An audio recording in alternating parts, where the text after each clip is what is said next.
Friends, let's start with a little picture in your mind. Imagine waking up one crisp morning. Maybe it's a Tuesday in March. You shuffle to the kitchen in those slippers you've worn for years, the ones with the little hole in the toe. The coffee pot gurgles, filling the air with that familiar smell you've loved since your first job at the hardware store or the school cafeteria. Sunlight spills through the window, catching dust motes dancing over the table where you've paid bills, written letters, and shared countless Sunday dinners. This is your world, your rhythm, your peace. But then, the phone rings. It's your daughter, her voice tight with worry. "Dad, we need to talk about what's best for you." Or maybe it's your son, sitting across from you with that serious look he gets saying, "Mom, we've got to make things easier. Maybe it's time to move." Suddenly, the choices you've always made, simple ones, like whether it's oatmeal or eggs for breakfast, or bigger ones, like how you'll spend that Social Security check, start slipping away.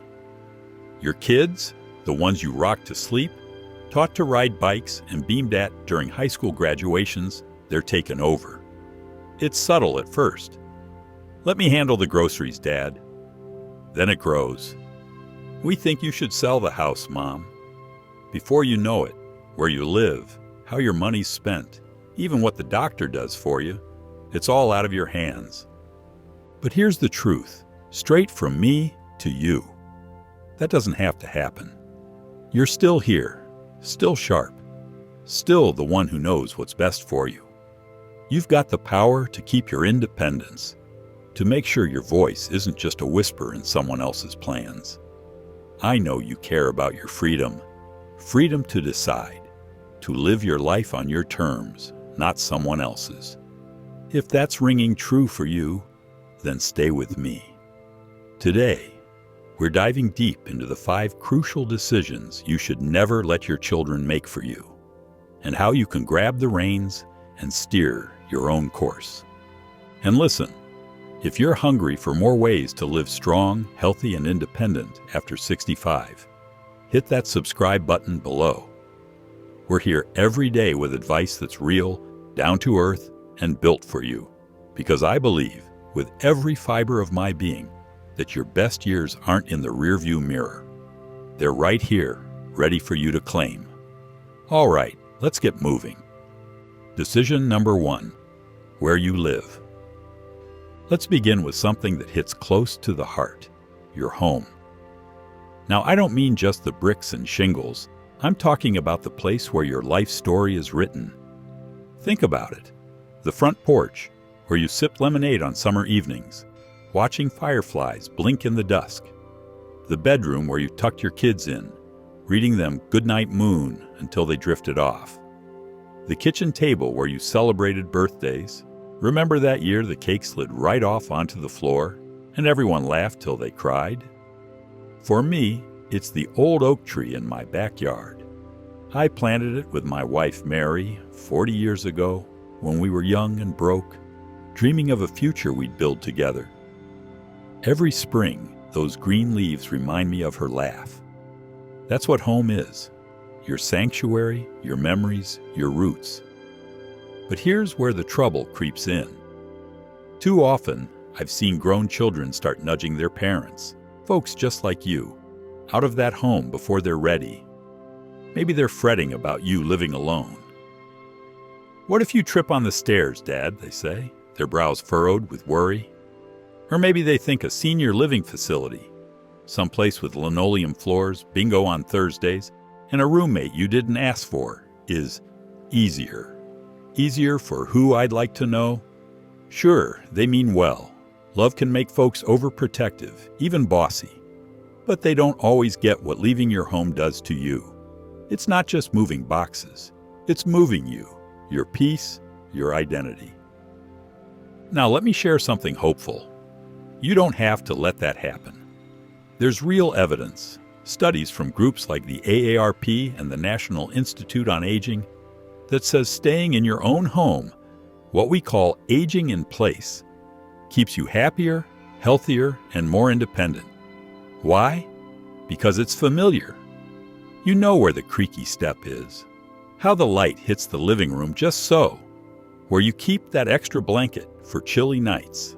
That comfort lowers stress, keeps your blood pressure from spiking, keeps the blues away. One friend of mine, Ed, he's 78, still in the little house he bought back in '68. His kids pushed him to move after he had knee surgery a couple years back. It's safer, they said.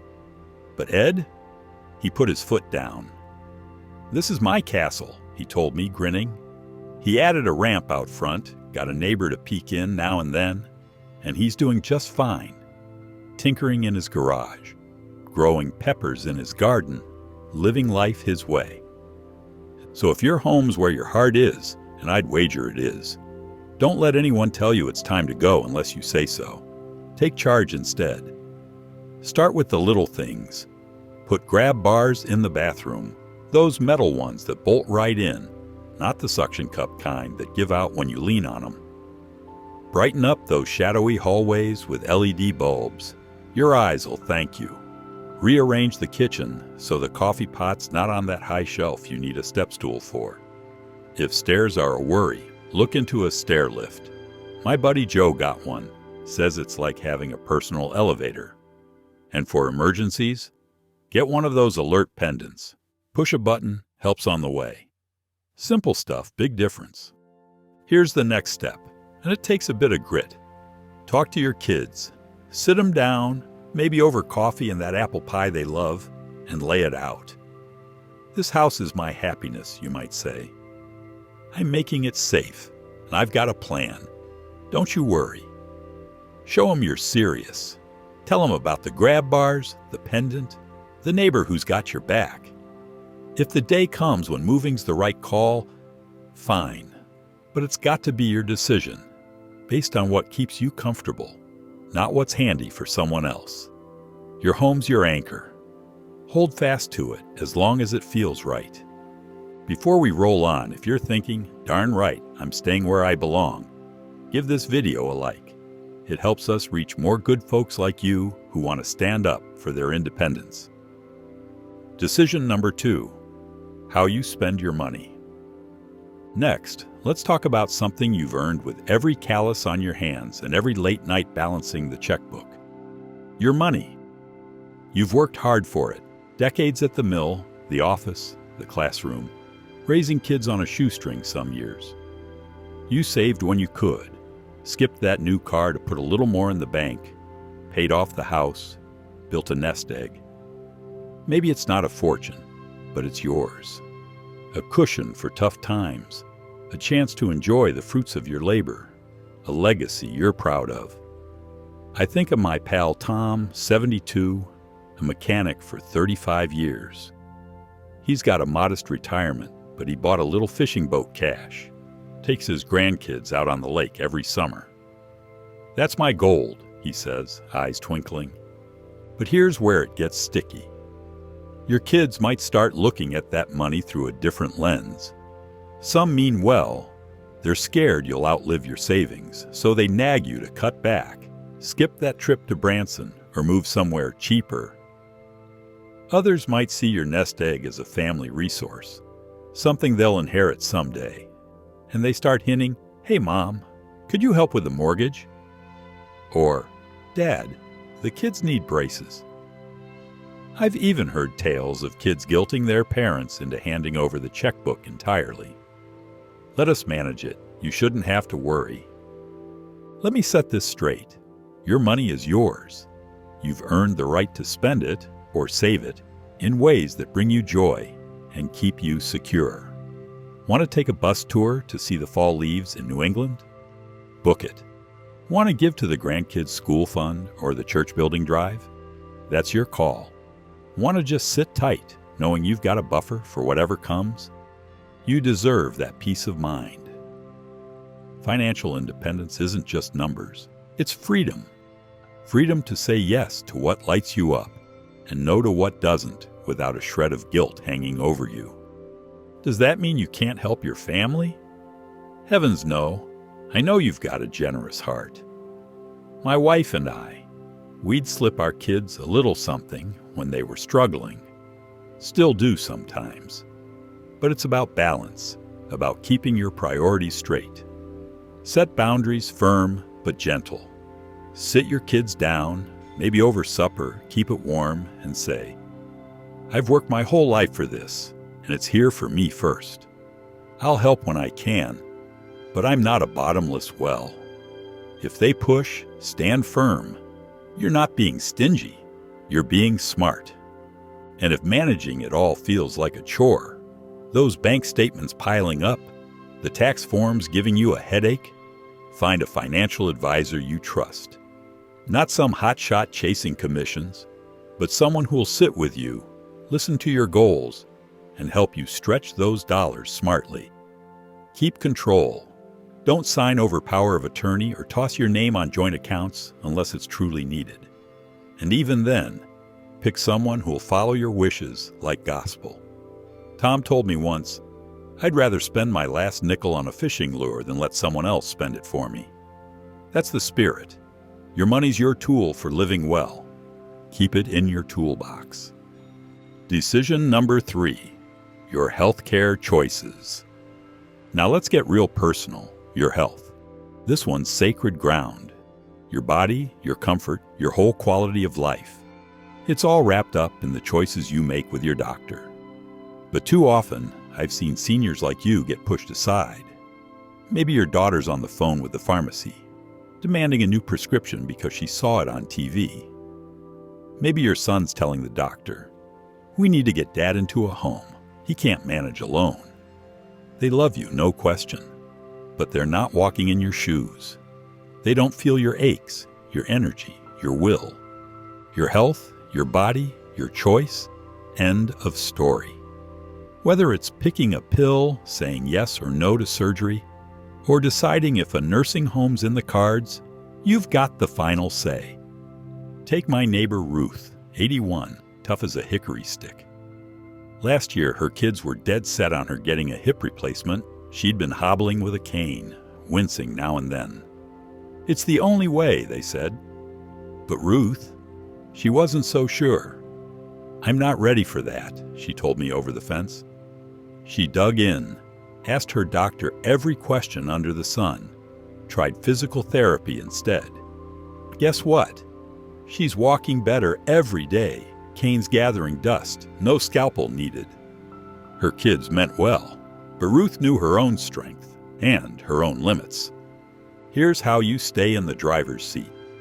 Know what's what. Next doctor's visit, bring a notepad. Jot down questions like, "What's this medicine for? What'll it do to me? Any other options?" Don't just nod. Dig in. If something feels off, get a second opinion. Your gut's earned the right to be heard. And here's the big one. Put it in writing. Get an advance directive, a healthcare proxy, a living will. Fancy names for simple papers that say, "This is what I want," no arguing. My friend Jim did this after a heart scare at 70. "I sleep sound knowing my kids can't steamroll me," he said, chuckling. Find a doctor who listens, really listens, to you, not just your family's 2 cents. Your healthcare's a team effort with you as the quarterback. You deserve treatments that fit your comfort, your life, not someone else's idea of best. Don't let anyone rush you into something that doesn't sit right. You're the one living this story. Make sure it's your ending.